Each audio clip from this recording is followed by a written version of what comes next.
నమామి భగవత్పాదం శంకరం లోకశంకరం శంకరం శంకరాచార్యం కేశవం బాదరాయణం సూత్ర భాష్య కృతో వందే భగవంతో పునః.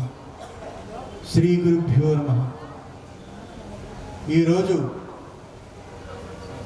ఈ సుళ్ళూరుపేట ఈ ప్రాంతానికి రావడం మాకు చాలా ఆనందంగా ఉంది. అందున అమ్మ దర్శనం, ఆ పరమేశ్వరి, ఆ పరాదేవత ఇక్కడ వెలసి విరాజిల్లుతూ అందరినీ అనుగ్రహిస్తుంది ఆ పరాశక్తి. అలాంటి దివ్యమైన కార్యక్రమాల్లో ఈరోజు పాల్గొనడానికి ఆ పరాశక్తి నాకు అవకాశాన్ని కల్పించింది. ఇక్కడ చైర్మన్ గారు రెడ్డి గారు, ఈవో గారు, ఇక్కడ ఉన్న కమిటీ వాళ్ళు, వీళ్ళందరి యొక్క పిలుపు మేరకు ఈరోజు వచ్చి ఉన్నాం.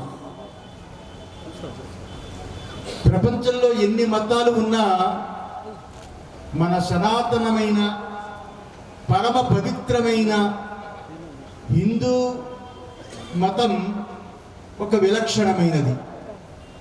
పసుపు కుంకుమ ఇటువంటి పవిత్రమైన వస్తువులతో కూడుకున్న మతము ఏదైనా ఉంది అంటే హిందూ మతం.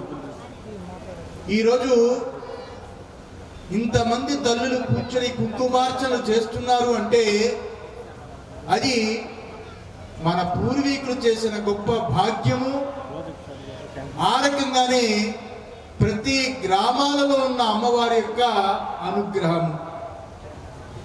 ఈరోజు ప్రతి గ్రామాలలో రామాలయం లేని గ్రామం లేదు, శివాలయం లేని గ్రామం లేదు. అమ్మవారు లేకపోతే గ్రామమే కాదు. ఎందుకంటే గ్రామ దేవత అని పేరుంది. గ్రామం యొక్క పొలిమేరలో గ్రామ దేవత ఉంటే గ్రామంలో ఎటువంటి పైశాచికమైన గాలుల చేత రోగాలు రాకుండా, ఎటువంటి పిల్లలకి బాలారిష్టాలు రాకుండా ఆ గ్రామ దేవత కాపాడితే ప్రతి కుటుంబీకులు సంవత్సరానికి ఒక్కసారి జాతరను, పరసను, బోనాలను ఆయా రాష్ట్రాలకి, దేశాలకి, ప్రాంతాలకి తగ్గట్టుగా ఆ కార్యక్రమాల్లో పాల్గొని అమ్మవారి యొక్క అనుగ్రహాన్ని పొందుతారు. ఆ రకంగానే రామాలయ దర్శనం చేసి కులము, గోత్రము, వర్గము, జాతి అనే భేదం చూడకుండా రామాలయం దగ్గర ఉన్న రచ్చబండ దగ్గర ప్రతి ఒక్కరూ రామనామ స్మరణ చేస్తారు. అలాగే సకాలంలో వర్షాలు కురవకపోతే పరమశివుడిని ప్రార్థించి ఘటాభిషేకం చేత వర్షాలు కురిసేటట్టుగా దేవాలయాన్ని ఆశ్రయిస్తారు. 3 దేవాలయాలు ఉంటేనే గ్రామం అని చెబుతారు. అలాంటి దేవాలయాలతో కళకళలాడుతున్నది మన భారతీయ సనాతన సంస్కృతి. దేవాలయాలు, నదులు, తీర్థాలు, వేదములు, పురాణాలు, ఇతిహాసాలు, కావ్యాలు, ఎంతో విజ్ఞానము, సంపత్తుతో కూడుకున్న దేశం ఏదైనా ఉంది అంటే ఈ ప్రపంచంలో భారతదేశం మాత్రమే. అలాంటి భారతదేశంలో ఇలాంటి కార్యక్రమాలకు వస్తే నాకు అనిపిస్తుంది, ఎన్నో కార్యక్రమాలకి వెళుతూ ఉంటాం, కానీ ఇలాంటి అమ్మలు, ఇంతమంది సువాసిని తల్లులు కూర్చొని కుంకుమార్చన చేస్తూ ఉంటే ఒక్కసారి అమ్మ అని ఆ పరాశక్తిని కనులారా చూసి ఆనందించేంత హృదయము, ఆనందము నాకు కలుగుతుంది. కారణం ఏమిటి అంటే ఇలా ఏదైనా కట్టు, బొట్టు, జుట్టు సంప్రదాయంతో కూడుకుని ఏ మతాలైనా ఉంటాయా? ఇలాంటి సంస్కృతిని విదేశీయ మతాలు భారతదేశంలో ప్రవేశించి పసుపు వద్దు, కుంకుమ వద్దు, మట్టెలు వద్దు, మాంగళ్యం వద్దు అని ప్రతిదాన్ని త్రోసిపుచ్చి మా మతంలో చేరండి, మా మతంలో చేరండి అని విదేశీయ మతాలు కుట్రపూరితంగా ఈ భారతదేశంలో ప్రవేశించినప్పుడు ఈ రాష్ట్రాన్ని, ఈ దేశాన్ని కాపాడేది ఎవరు? ఒక ఆర్ఎస్ఎస్ కాపాడుతుందా? ఒక బీజేపీ కాపాడుతుందా? ఒక బజరంగ దళ కాపాడుతుందా? లేకపోతే నాలాంటి స్వాములు కాపాడతారా? దీనిని కాపాడేది ఆ పరాశక్తి, ఆ తల్లే పిలిపించుకుంటుంది ఇంతమంది తల్లుల్ని. ఆ తల్లుల చేత కుంకుమ పూజ జరిపించుకుంటుంది. పూజ జరిగిన తర్వాత ఆ కుంకుమ బొట్టు పెట్టుకోమంటుంది. అలాగే ప్రతి సంవత్సరమంతా నీ భర్త, నీ పిల్లలు, నీ కుటుంబము మంగళకరంగా ఉండాలని అమ్మవారు ఆశీర్వదిస్తుంది. ఈరోజు జాతికి మతం, ధర్మం నిలబడింది అంటే అమ్మవారి యొక్క శక్తి. అలాంటి అమ్మవారు పరిపూర్ణమైన ఆశీస్సులతో లోపలికి శ్రీచక్రంతో కూడుకుని అమ్మవారు దర్శనం చేస్తే ఇక్కడ ఏదో ఒక అద్భుతమైన శక్తి ఉంది. ఆ తల్లి ఇంత దేదీప్యమానంగా ఈ నెల్లూరు జిల్లా వాసులైన చుళ్ళూరుపేట ఎన్ని ప్రాంతాలు అమ్మవారు అనుగ్రహిస్తుందని అనిపించింది. ఈరోజు నేను రావడం చాలా ఆనందం. ఎంతమంది ఎన్ని కార్యక్రమాలకు పిలిచినా నేను వెళ్ళే కార్యక్రమాలు చాలా తక్కువ. ఎందుకంటే 3 నెలల పాటు ఋషికేశ్లో ఉంటా, గంగా తీరాన. విశాఖ శ్రీ శారదాపీఠం యొక్క వ్యవస్థ అక్కడ ఉంది. మిగతా నెలలో ఏవేవో కార్యక్రమాల్లో ఉంటా, కానీ ఇలాంటి కార్యక్రమాలు వచ్చి చాలా తక్కువ. ఇక్కడికి నేను వచ్చానంటే అమ్మవారి యొక్క అనుగ్రహం ఉంది కాబట్టి. కానీ ఇలాంటి కార్యక్రమాలు చెయ్యడానికి ఒక పెద్ద ఆయన కావాలి.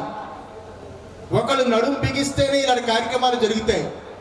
ఇలాంటి కార్యక్రమాలు జరగాలి అంటే ప్రతి ఒక్కరిని రూపాయి అడిగి కార్యక్రమాలు చేయడం చాలా కష్టం. కానీ ఇలాంటి కార్యక్రమాన్ని చేయడానికి ముందుకు వచ్చి ఒక ఉభయదాతలుగా నెల్లూరు వాసి ప్రభాకర్ రెడ్డి గారు ముందుకు వచ్చి ఈ కార్యక్రమాన్ని చేయడం నిజంగా అదృష్టము, భాగ్యము. ఒక కుంభాభిషేకం చేయాలంటే అదృష్టం రాసి పెట్టి ఉండాలి.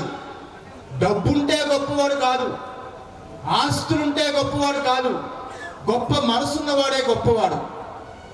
ఇంతమంది తల్లులు పూజలు చేసుకుంటూ ప్రతిరోజు అమ్మవారి ప్రసాదం తింటూ అమ్మవారి యొక్క మహాప్రసాదాన్ని స్వీకరిస్తూ అమ్మా అని ఆ ప్రసాదాన్ని తిన్నవాడు అమ్మని పిలుస్తూ ఉంటే ఆ పిలుపు, ఆ గుండె చప్పుడికి మొదటి కారణం ఎవరు?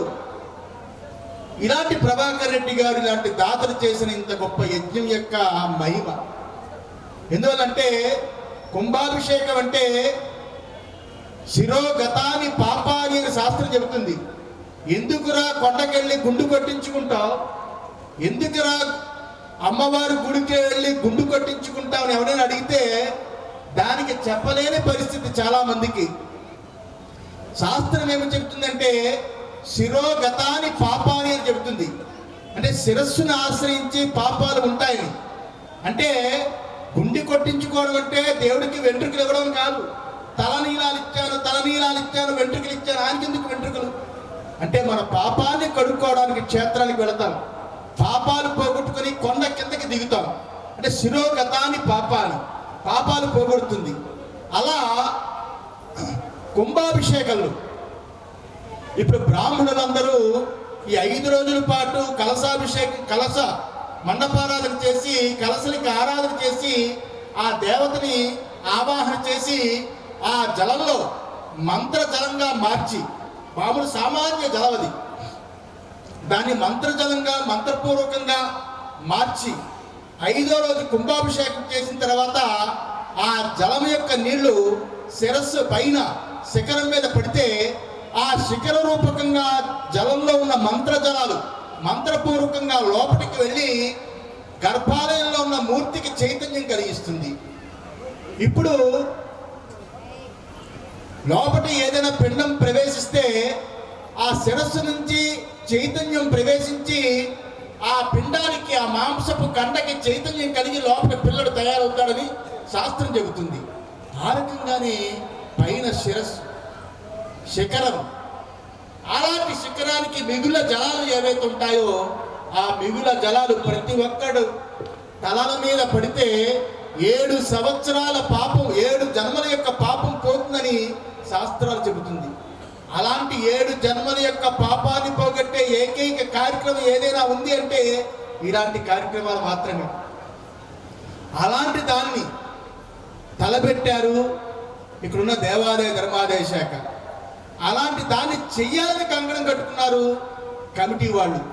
ఇలాంటి వాటికి నేను ముందున్నానని చెప్పి తన యొక్క వ్యాపార వ్యవస్థని, ఆర్థిక వ్యవస్థని, సంస్థని ప్రక్కకు పెట్టి ఒక సామాన్యుల్లా కూర్చొని ప్రభాకర్ రెడ్డి గారి కార్యక్రమాన్ని చేపట్టి ప్రజలందరికీ మేలు జరగాలి, లోక కళ్యాణం జరగాలని ఈ కార్యక్రమం చేయడం చాలా అదృష్టము, భాగ్యము.